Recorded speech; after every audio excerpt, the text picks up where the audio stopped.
fiat money is broken, especially in Brazil, that we had already hyperinflation in the 90s. We had savings accounts confiscated. We have a super hyperinflated system, like in 3 or 4 years, we had 2 or 3 currencies. Our currency right now is real, BRL, already lost 87% of its purchase power. So for me to teach about how to get out of the fiat mindset and to learn Bitcoin properties as a better money is crucial. Everyone sees the price going up. Everybody sees the corruption. Everybody sees the taxing as a system of coercion and oppression. But most of the people still don't know that Bitcoin is this tool that can help them. In Brazil, there's a lot of places that don't have access to internet. So there's a lot of digital education that needs to be done before Bitcoin. Last year, X, or Twitter, went down. That's when Nostra in Brazil went really popular. It was during São Paulo elections. And when the elections went over, okay, everything's solved. Everyone can use X right now. The open source is a powerful tool for spreading information without barriers, without companies censoring or without copyrights to limit what can be used or not. When you put together education, freedom tools, AI, you enter into a rabbit hole that is vibe coding. When I noticed that Cantillon effect in Fiat, I got super angry and my sense of justice got angry too. And when I discovered Bitcoin as a solution, I feel a lot of purpose.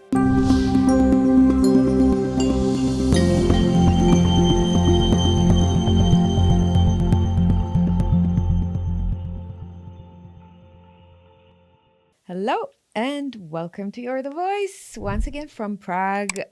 Shout out to Trezor for hosting us in their beautiful studio. Thank you so much. I am so excited to finally sit down for a proper conversation with Carol Souza. Hey, Carol. Hello, Efrat. Amazing to see you, to talk to you, and thank you for having me here. Thank you for coming. We met last year in Brazil. I mean, we met before as well, but we hang out in Brazil last year at the conference, at SatsConf. And we also did a little fireside chat on stage. And we talked about free speech and Bitcoin and different topics related to Brazil at the time. And I'm sure a lot has happened since then. So the fact that we're sitting here for like a bit of a deeper conversation is super cool. And just for my audience that may not know you, I'll give a quick intro and then we'll dive into the questions. Okay, ready? Cool. So Carol is the co-founder of Area Bitcoin, together with Kaka, who is in the audience here today. You can't see her, but she's here. One of the largest Bitcoin education platforms in the world, with over 5,000 students, more than 600,000 followers across social media, and an active presence at major conferences, major global conferences.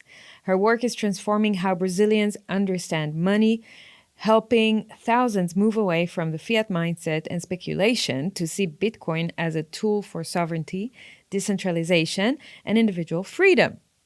Recently, she launched Bitcoin for All, a free and open source video course with about 10 lessons in Portuguese, English, Spanish. You can check it out online. I will also put a link to it. And there's much more, but I let you speak. And I think you are one of the most important and respected voices today in Latin America in the Bitcoin space. And I think that it's quite spectacular, amazing to see how your reach has grown over the last few years. So do you want to start with like what got you to that point? Where did you start? A bit about your background and how did you build Area Bitcoin? Sure. Yeah.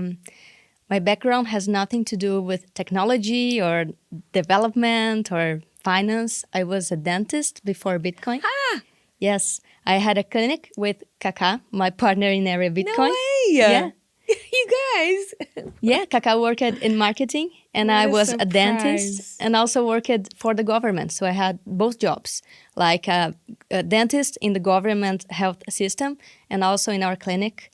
So I could see all the inefficiencies of the system, of the health system from inside, and also the inefficiencies of being an entrepreneur in Brazil with inflation. And the thing that brought me to Bitcoin was the highest fees and inflation. I was trying to protect myself at the time, like trying to survive, trying to make the clinic survive. And the trigger to Bitcoin was the POS machines. I already have bought Bitcoin 2017, But the POS machines were super expensive for us as entrepreneurs. And I was trying to POS find... machines, just for my audience that may not know, are the machines that you use in order to accept payments, Yeah. right? In shops or everywhere you have those machines that you swipe a card or, yeah. So that's POS machine. Yeah. Yeah, and the fees in Brazil were and are super expensive. Sometimes 20% of What? the purchase power. Because in Brazil, we have a Really? culture to fragment the spending, and the clients can delay the payments like 1 month at each time, you know. So it was a huge cost for us as entrepreneurs. And I was studying Bitcoin for myself, for our business, and I got into Bitcoin as money.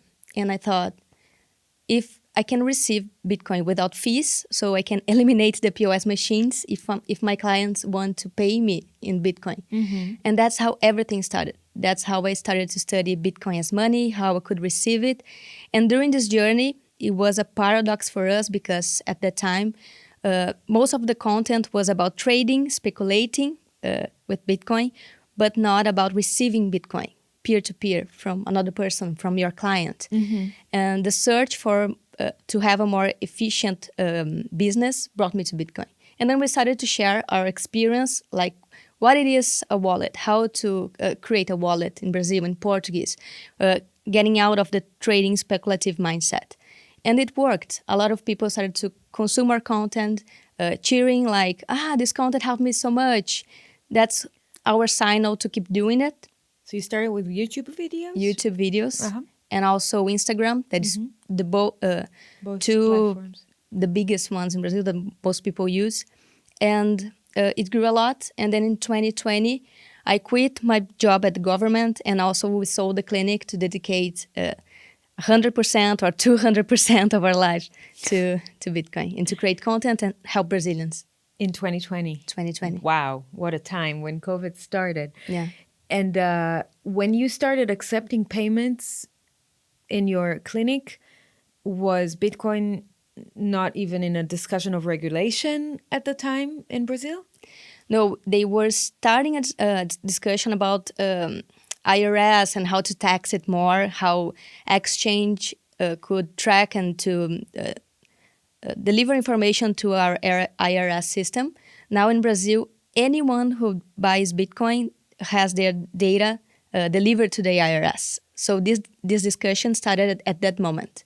We have surveillance system, Fiat surveillance system, way much more efficient than the rest of the world. I guess we're going to talk about it through PIX and all the things they are developing. Yes. Wow. Okay. So, okay. Well, let's go according to my order of the questions because I can go anywhere now. What first type of education you created that you felt like it was the first thing that people need to know when they got into their journey? How fiat money is broken, especially in Brazil, that we had already hyperinflation in the 90s. We had savings accounts confiscated. Tell us a bit about the 90s. What happened? We have a super hyperinflated system. Like in 3 or 4 years, we had 2 or 3 currencies. In like 100 years of Brazil as in independent from Portugal, we had like 9 currencies. Wow. Our currency right now is real, BRL. It has 25 years, already 27 years, already lost 87% of its purchase power. So for me, to teach about how to get out of the fiat mindset and to learn Bitcoin properties as a better money is crucial.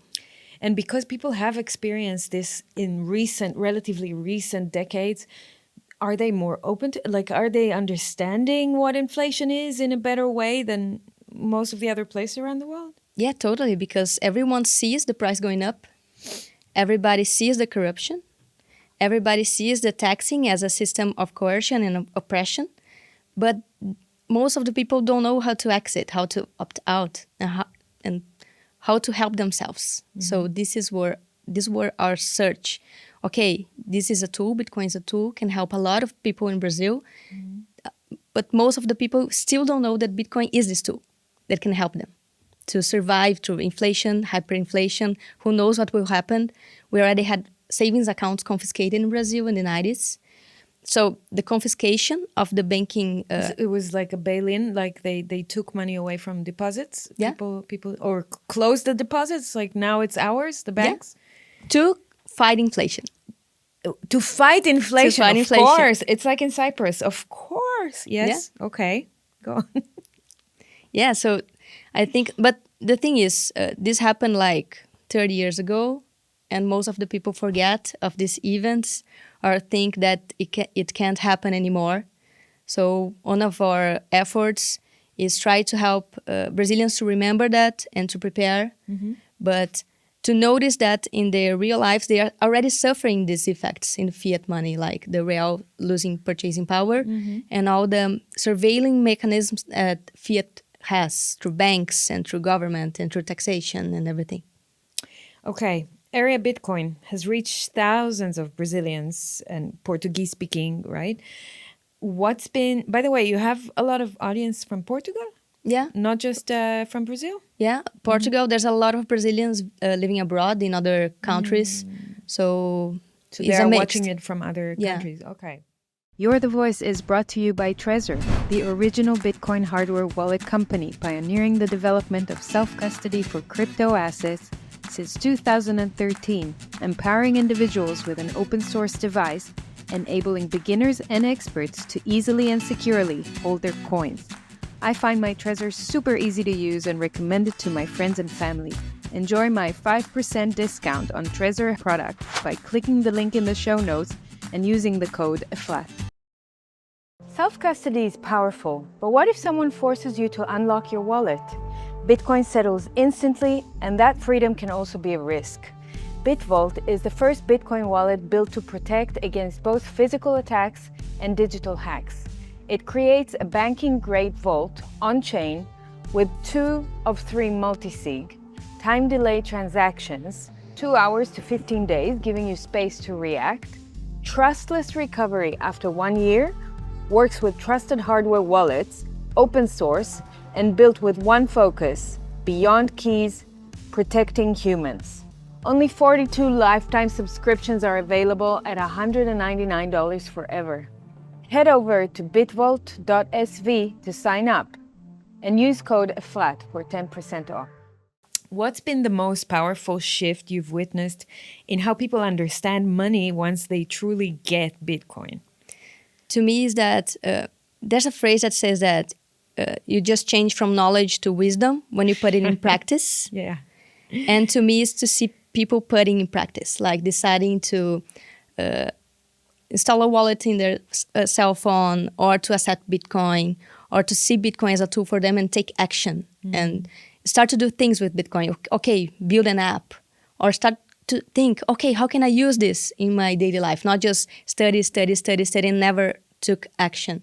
So what we see a lot in our platforms and with students and people that cross our lives in this journey is that they start to take action. They start to do things with Bitcoin. They start to accept it. They start to show to their families and friends.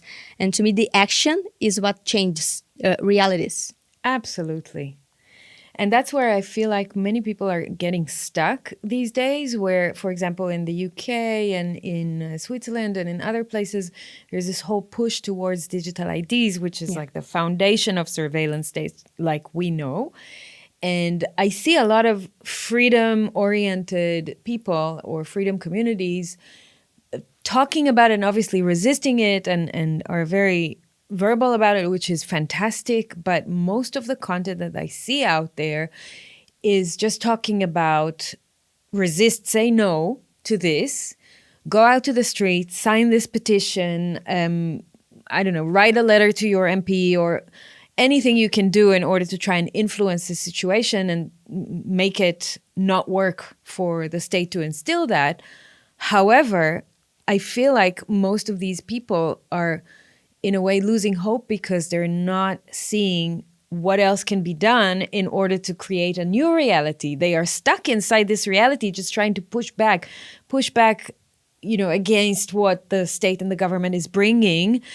but they have no idea what they're going to do once maybe this will come into their life, and it probably will, like as we know, or if it's going to take a few more years until it gets there or whatever. And then when you talk to them about, there are some tools out there, there are some freedom tools. One of them is called Bitcoin. The other one is called Nostr. And, you know, there are some privacy apps and all this kind of stuff. It exists. You just have to like open your mind. I feel that there's a lot of fear, a lot of resistance towards that. So do you meet that in your work? And how do you how do you approach those people? How do you try and get them to understand that they shouldn't be so fearful, that there are ways that they can actually do something about it? Yeah, it's hard to see the surveillance system growing now. For example, to leave Brazil or to get into Europe or US, you need to face scan. Yes. Through your passport and customs. So what I say is that even if this system gets more stronger, we can develop tools that even with those surveillance tools, we can survive and get freedom and some way counterfeit that, or to improve our freedom tools to other people to use across the world. But I see that those who are more afraid are those who don't know yet Nostr and Bitcoin, that these tools exist.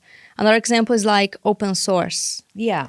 Open source is a viral and a powerful tool to develop things that can't be stopped. So you can develop an app and website, I don't know, any digital tool that can be used across the world that anyone can download in their phones, computers, and then can be used for freedom. But we need people to take action and invent those tools. A lot of them are being invented right now, but we are in the process of digitalization of everything. And if we don't invent those tools, the surveillance system will win somehow. So we need to take action, and we need to learn about this and share information. Okay, someone's building something there. How can we do something similar in Brazil or in Europe or whatever?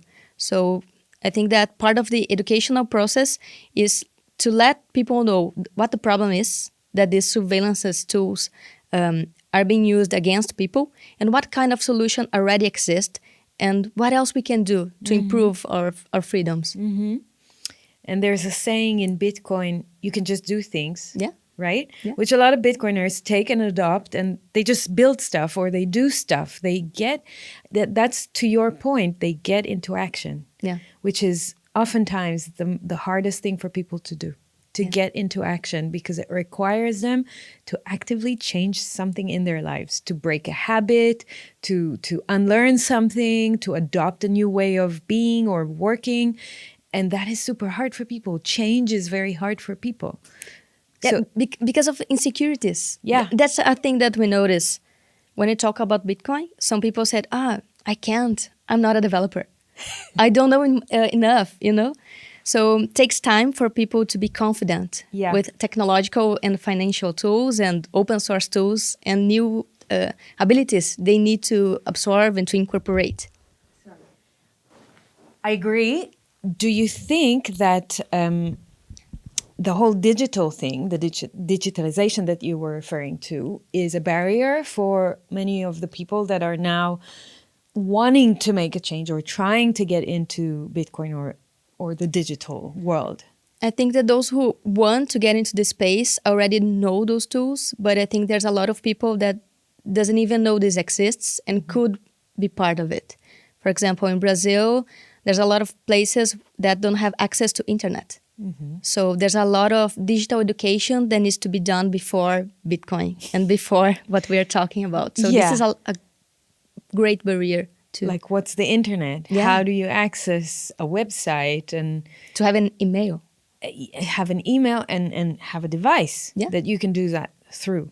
Yeah. So do you at all handle any of these things, like in your work, or are you just catering for digital people, like people who are already in that space? Yeah, our focus is for people that already are using those tools or are already in social medias or already access to blogs or digital platforms, because we are in all social medias and we also have our own platform. And now we have open source courses that everyone can access.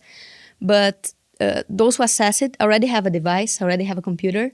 So I think this is another kind of approach that it is out of the screens. It's something more analogical. And this could be a process and educational that could be done, but it's not something we're focused in yet. But it's definitely a way. If this is a calling for any of you listening around Brazil or in other countries, rise up and you can be the one helping people to actually become more digital if they're in the analog world and they need help to step up their game.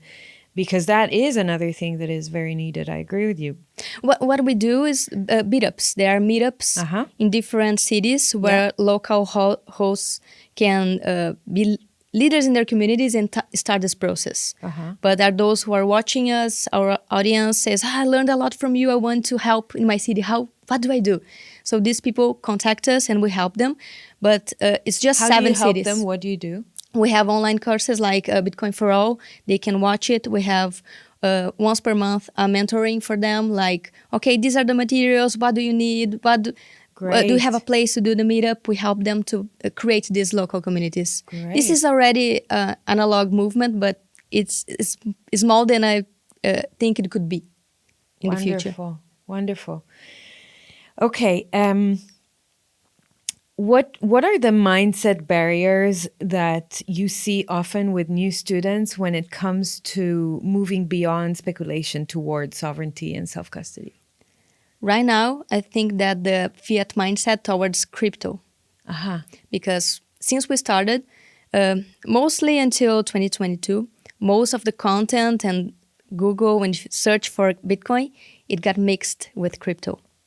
So and my conspiracy theory hat would say that it's probably on purpose to get people confused. Totally. And to push them through speculation so they can receive more fees from the speculative mindset. People will negotiate more and trade more. And this could be a get rich quick thing, but for the exchange. So that's why a great part of the educational part are like meetups or conferences for crypto, but funded by exchange and those who have interest in spreading this mindset, speculative mindset, and not Bitcoin as a freedom tool, as something that people can store and don't need to be trading all the time, I think that this crypto mindset is a barrier because they start to mix everything and come back to the fiat mindset. Come back to... Yeah, absolutely. It pulls them back into that way of thinking and living. Yeah, it's very sophisticated. This is like the natural tendency of humans today because we are living in a world full of greed and fear and corruption, and you want to get rich, sometimes it's from good intentions, like you just want to survive and you're being pulled into that direction, but at the same time you forget about your need and sovereignty, you forget about your privacy, you forget about building something that is outside of the system, and you get pulled back very easily because from crypto, the way to CBDC is very short. Yeah. It's very similar, and some would say it's the same because, if we're talking about things like Ripple or XRP, this is literally a CBDC platform. So, and that's why I think a lot of freedom movement people are confusing Bitcoin with CBDCs. They're saying like Bitcoin is a way to open the door for a CBDC, like normalized CBDC in the future. And they have no idea that it's 180 degrees different, right? Yeah. So let's touch on that. So what do you see in Brazil in terms of the trend towards CBDC and how it's been building over the past few years, starting around COVID time, with the systems that the state put in place? Brazil already have like a pre-CBDC. It's called Pix. It's a payment system. It grew really fast because, especially during COVID, They already were planning to push this payment system, but when COVID arrived and everybody was afraid of using cash, To touch it, right? Yeah. In Brazil, no one knew how to use QR codes for payments, for example, in 2020. And then PIX came. And at the time, the central bank forced all banks bigger than 500,000 clients to update and to integrate PIX. So really fast, they integrated it. And they started to compete for the clients because through PIX, you need to create a key, just like public and private key. Ah, really? Yeah. And they were competing for the clients of other banks to see which one would get most of the keys and bring other banks' clients for them. Wow. So they created a competition between banks and they promoted it on the TV, in advertisements. So it got popular really fast. Now it's the main way Brazilians pay for things. Wow. So In a like few years. 5 years. It's Wow. crazy. Way much faster than credit cards, for example. And it's used more than credit cards today? Yeah. Wow. People are using a lot. And now they are creating a credit system for PIX. And let's remind everyone, how many people live in Brazil? 200 million. Million, yeah. Fucking hell. 200 million. And you have this pervasive system that is already there on the retail side. And what's happening on the wholesale side, like with the banks and stuff, with their CBDC plans? Okay, so since they launched the PIX, they are planning to launch a CBDC called Drex. And they started the pilot in 2024, but they still couldn't launch because of privacy issues. But obviously, this is an issue from the start. But they are planning to launch it next year. They plan to use a blockchain for that, and they quit. And now we don't know exactly how it's going to work. But the thing is, they don't need to launch a CBDC. They already have PIX. And the PIX is already linked to our IRS system. And we have in Brazil a system called open banking, where banks share information of their customers. We have that in Israel as well. Really? Yeah. So everything is already open. Already open. And exposed. I want to introduce you to Abundant Minds because they take a very different approach to Bitcoin mining. Most people buy Bitcoin, but the smart ones mine it straight into self-custody. With Abundant Minds, you can do it without giving up your privacy. Abundant Minds was founded by Bo and Christine Marie Turner, a couple who lost more than $500,000 to providers making empty promises. Instead of walking away, they built a company that raises the industry standard and puts client first, and that's why I like them. With Abundant Minds, you own your machines. They never touch your Bitcoin, never skim a revenue share, and you choose your own mining pool. Their customer care is unusual. Clients speak to a real person for self-custody education, privacy consulting, and even visiting their site. They serve clients from around the world, but US investors specifically enjoy a big tax benefit and 100% bonus depreciation. This is more than just mining Bitcoin. It's about freedom, privacy, and purpose. You can book a free strategy call, see how it works, and mine some of your first Bitcoin for free with a special offer for my audience. Learn more on abundantminds.com/efrat. Tired of feeling like your freedom and future are fading away? Do you live in a country with growing inflation, crazy housing prices, weird culture, and a chaotic economy? You're not alone, and my friend Mikkel Thorpe and his team at Expat Money can help. Mikkel is the world's leading expat consultant on a mission to free you from broken systems. He's been an expat for 25 years, lived in 9 different countries, and has helped hundreds of people with second residencies and passports, offshore banking, international investing, and many other essential tools. If you're serious about protecting your wealth and your family, it's not enough to hope things will get better. You need a plan B in another country. The team at Expat Money can help you build it legally, safely, and without wasting years of research. Visit expatmoney.com/efrat and leave your details for a follow-up. And I'll tell you what I think about Drex and the whole move around CBDC in Brazil. My speculation, my opinion about it is that it's a psyop. They are using that project in order to pretend that we are currently working on a CBDC project because we have to, because all countries are doing that. So they all have to show that they are doing it. And we're trying to implement a digital ledger. We're trying to implement, all blockchain, whatever, blockchain technology. But in the end, because we already have PICs, but they're not going to tell anyone that that's the reason. They're just going to say, in the end, you know what? We listened to you because of privacy or whatever. Yeah. We're pulling back. We're not actually going to have CBDCs because we don't need them. We already have PICs. It's working fine. And we're just going to make sure that PICs is going to be then utilized in maybe your salary, maybe your taxes, maybe your, ingrain this into your life even more so that you essentially have a CBDC without knowing that this is a CBDC. And what they could do is add another stablecoin that is like a state stablecoin. And that will be also integrated into the PICs because it will be your digital, what is it called? Real? Real. Digital real. So the digital real. And the PICs will hold your digital reals. And there you go. You have CBDC. You just didn't call it that way. So it's all a psyop to just like pretend that they are doing stuff and not doing stuff for the population. But they're doing it anyway. Yeah, and the narrative is for efficiency. Efficiency, finance inclusion, but it's a surveillance. Financial inclusion, that's the funniest. How many people in Brazil don't have a bank account or get debanked because of that shit? Yeah, it's less than 20%. But that's a lot. I must say that Brazil has one of the biggest digital banking usage.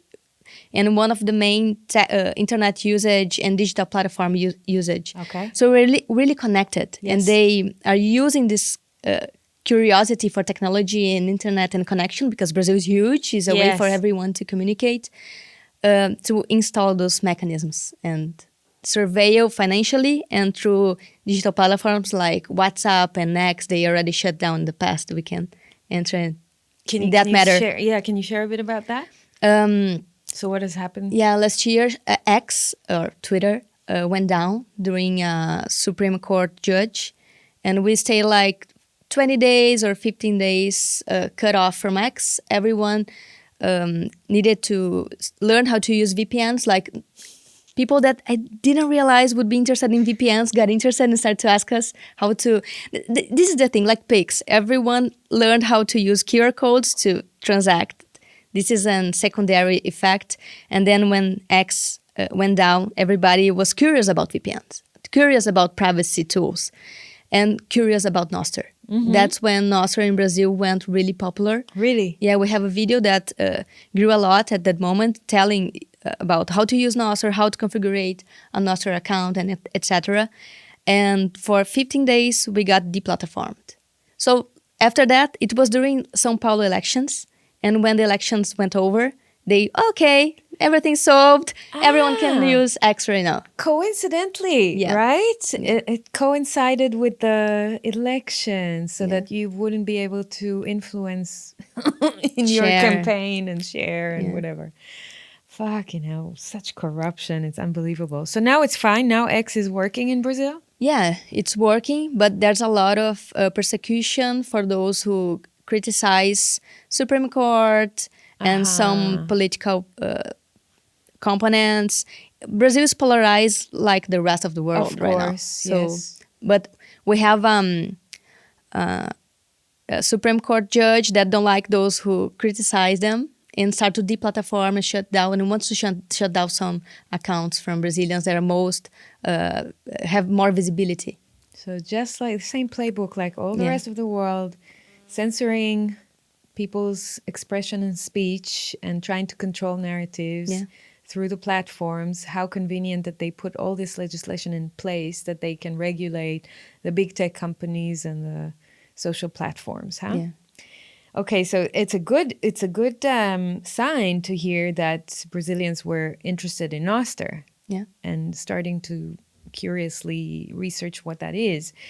And if you don't know what Nostr is, then come on, we talked about it already, but check out what Nostr is, Nostr. Education is a form of activism, I think. How do you see Bitcoin education contributing to cultural and political change in Latin America?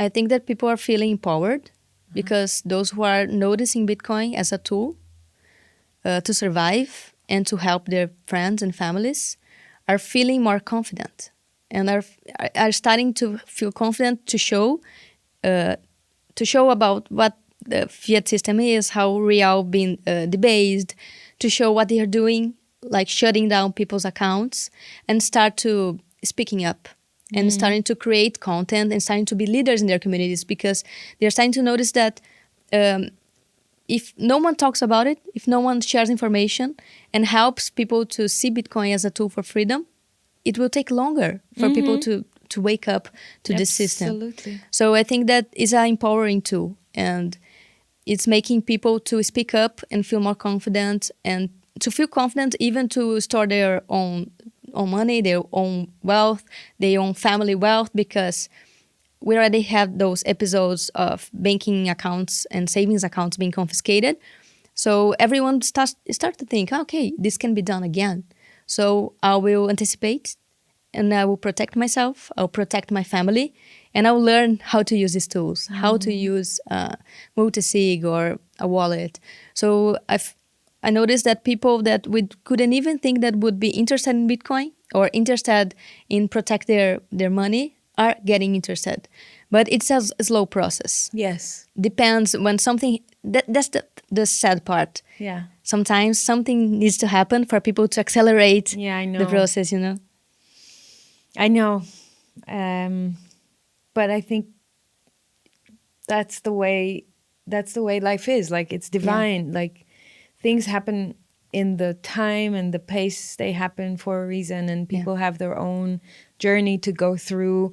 And unfortunately, some of us have to receive stronger punches from life before they wake up. So yeah, it can be painful. I was recently banned from Telegram. So Really? yeah.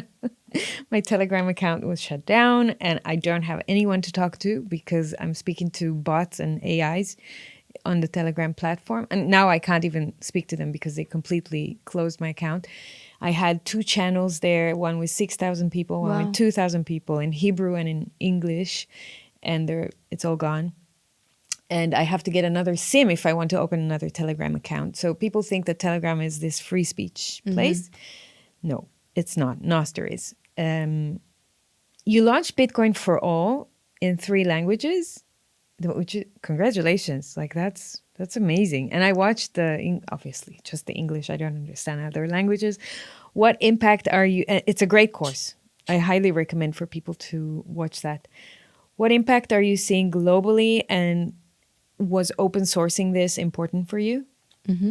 Yeah, we are feeling and seeing that open source education is becoming a thing, because for me, it's a viral thing. Anyone can use it. Everyone can download or remix and recreate using this as a basis, or even pick up the images or the videos and play in their meetups without copyrights. And this is the powerful thing. And we decided to create these videos and these classes so anyone could play in their meetups or in their houses or in their bar, I don't know, anywhere they want, to help people to learn about Bitcoin. Yeah. So I think the open source has this, is a powerful tool for spreading information without barriers, without companies censoring, or without copyrights to limit what can be used or not.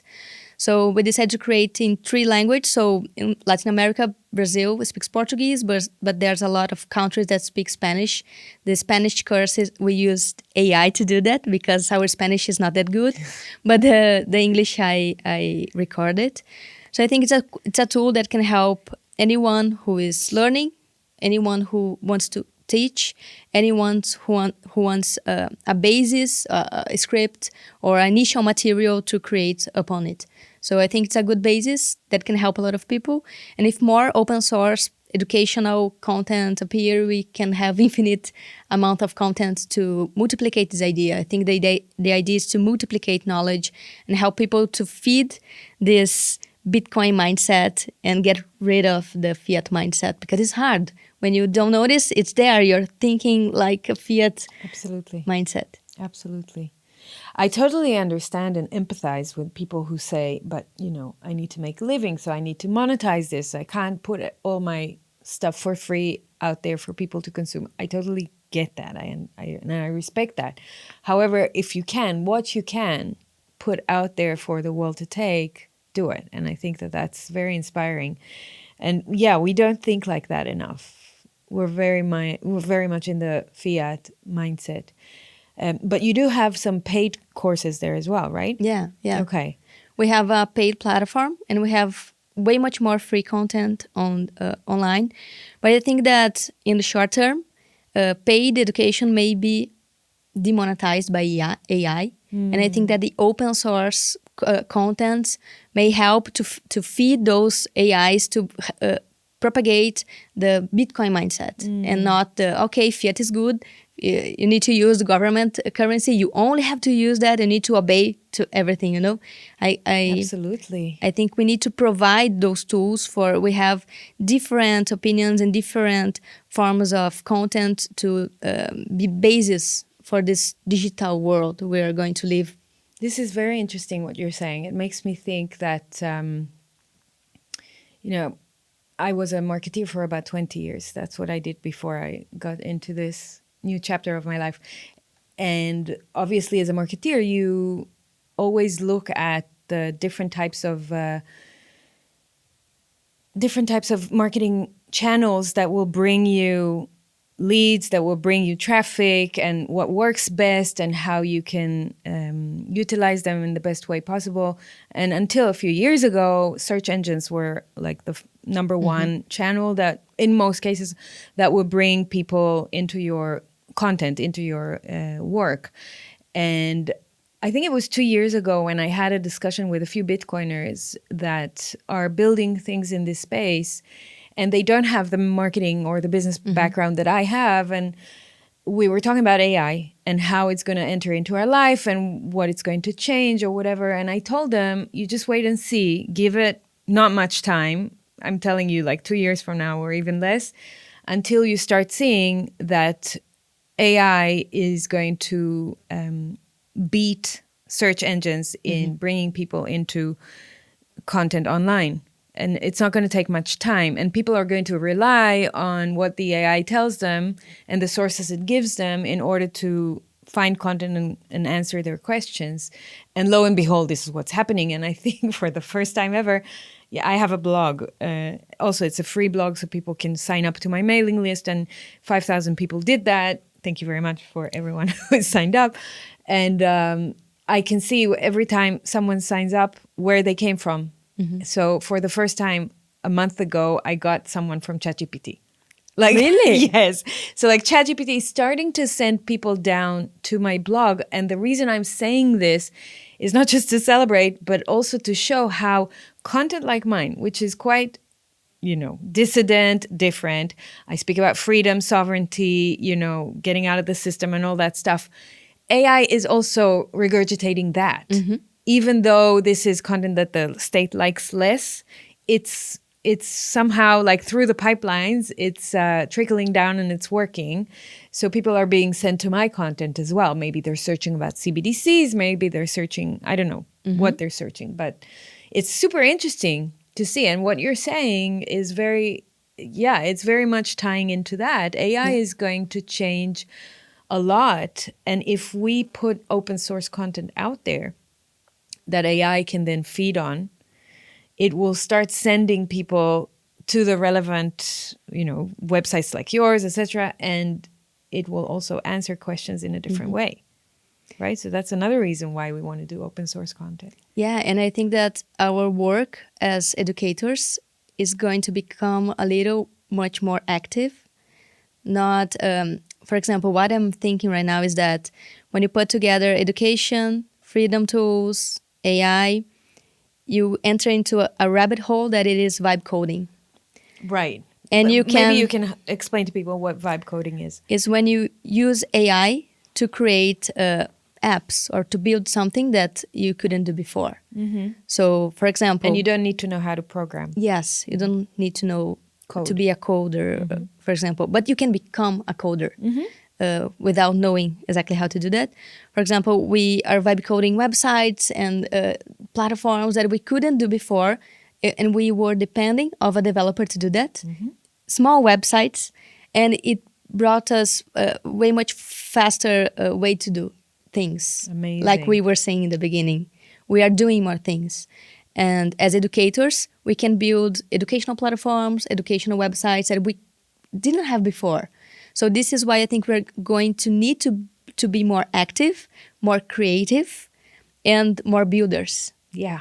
To build the education, build the tools we couldn't have before. And this is how education, activism, and a little bit of building abilities merge into the future of Bitcoin education and general education.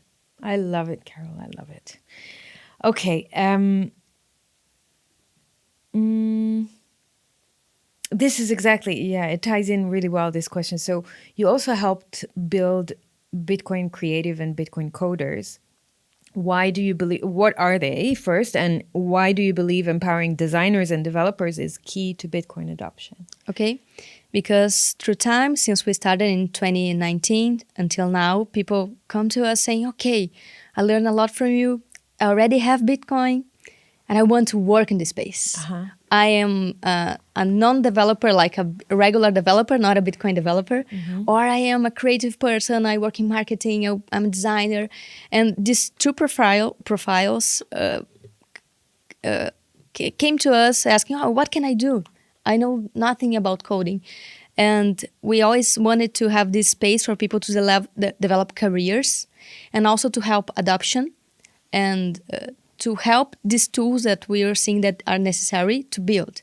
So I think that Bitcoin Creative and Bitcoin Coders merge this necessity. People wanting to work in Bitcoin and develop their own tools without knowing how to do that, the creatives, and also the regular developers that don't know how to be a Bitcoin developer and want to contribute to the protocol.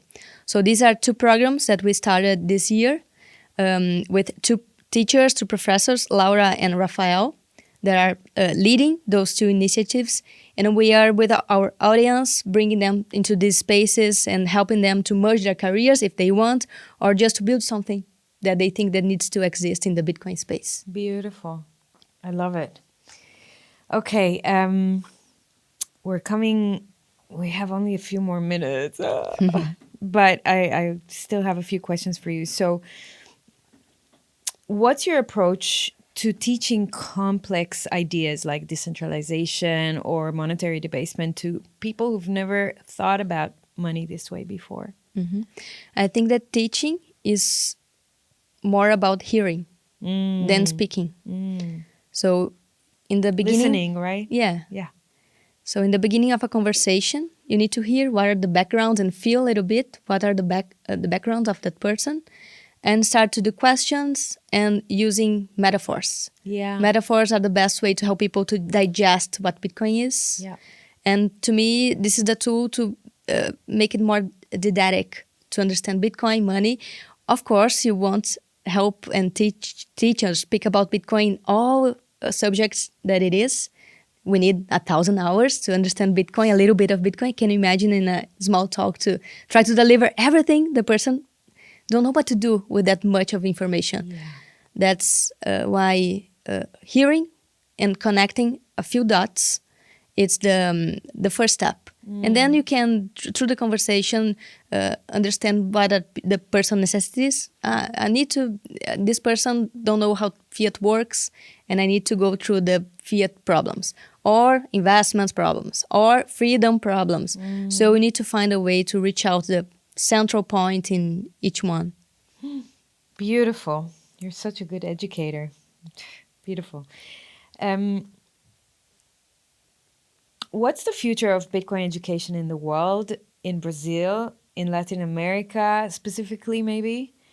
And what role do you see yourself playing that, you and Kaka at the area Bitcoin?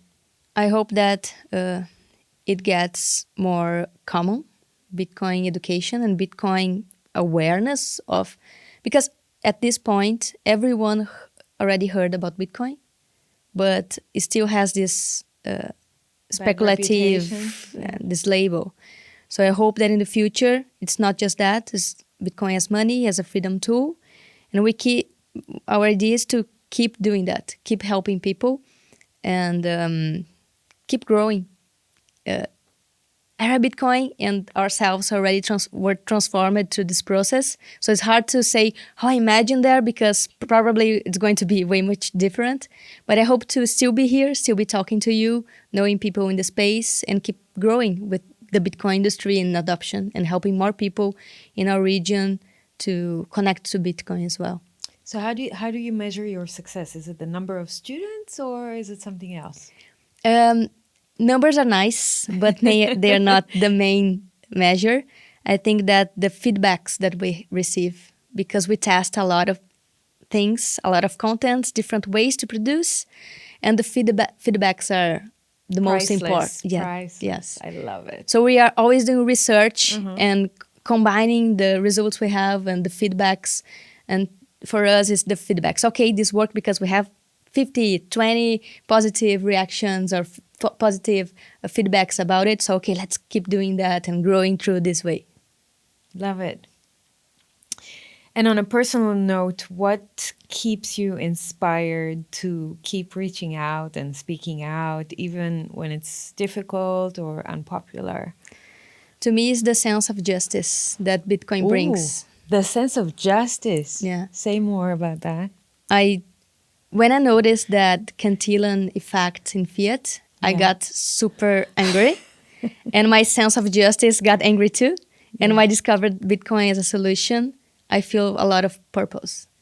And to help people to see Bitcoin as an equalizer, that everyone follows the same rules, to me is the thing that moves me. So when I'm in Bitcoin, I feel that I'm helping and improving my sense of justice. Okay, I have something to hold on, that it's a better tool that anyone can use, and I know no one will corrupt it like the Fiat system it is. So to me, the sense of justice. Fantastic. I love it. Where should people follow you? Our main website is areabitcoin.co. There they will find, Instagram, YouTube, Bitcoin for All, and all the places to find our contents. Also in Brazil, it's areabitcoin.com.br. It's in Portuguese, but in English, in Spanish, it's .co. .co? Yeah. Areabitcoin.co. Yeah. And on X, Instagram, you said as well? Carol _Bitcoin. Okay. And in Oster, in X, my public key is there. You don't remember the public key by heart yet? Huge. Okay, Carol, this was fantastic. Thank you so much for coming and sharing yourself so generously. And thank you so much for being such an inspiring educator for hundreds of thousands of people around the world. I appreciate you so much. Thank you so much, Efrat. You are also inspiration for me. It's amazing to talk to you. You have amazing energy. And thank you for having me here. A pleasure. Thank you. Thank you. Thanks for being with us. Please take a minute to give this episode a like, a comment, and subscribe or follow. And please share it with your friends so they can also get value and choose to take some positive action in their lives. Till next time.